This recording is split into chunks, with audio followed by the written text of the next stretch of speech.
every day brings the choice to practice stress or to practice peace. So hopefully today we can all choose peace. Hey, Travis County, I'm Tamara Schubert, your Family Consumer Science Agent for NMSU and Travis County Cooperative Extension Service. Last week, we talked about breathing techniques to slow ourselves down in this fast-paced world. Stress is something that almost all of us, regardless of age, deals with, at least from time to time in our life. When you're stressed out, it's difficult to stay open to ideas that might help make things better. But we're in luck. This week, we're going to look at 3 simple ways to immediately slow a stress reaction and how to feel more calm and focused so that we can think straight through this stressed out, busy world, right? So the first thing to do is to slow down.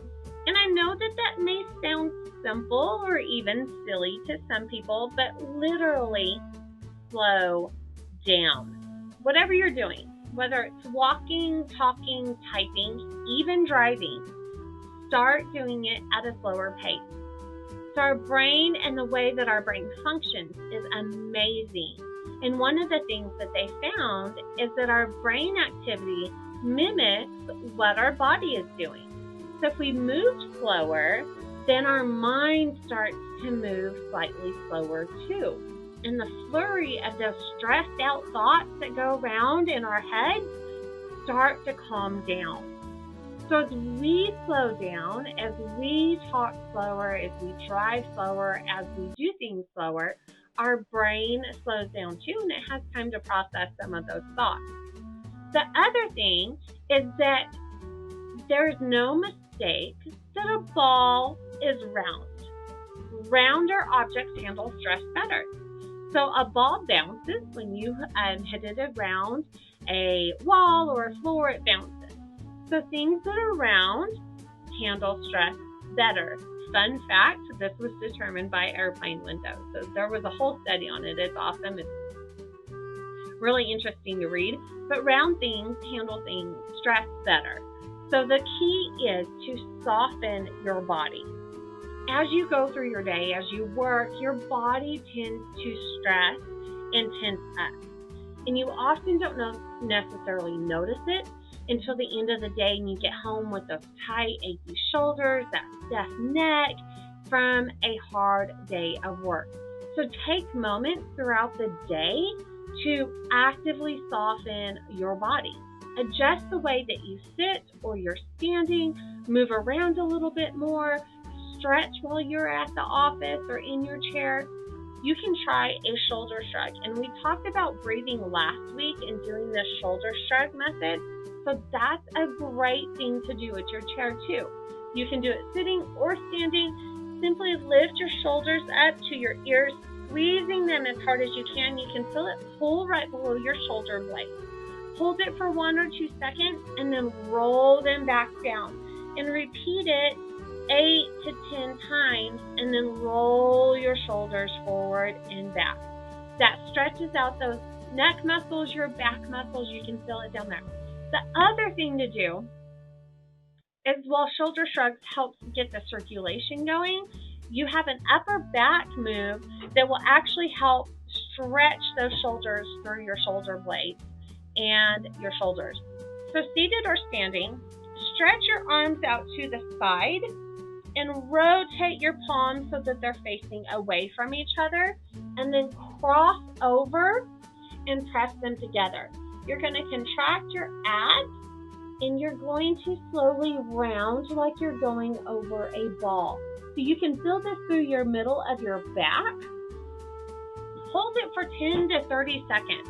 If it hurts to cross your hands, simply press them together and get that stretch going.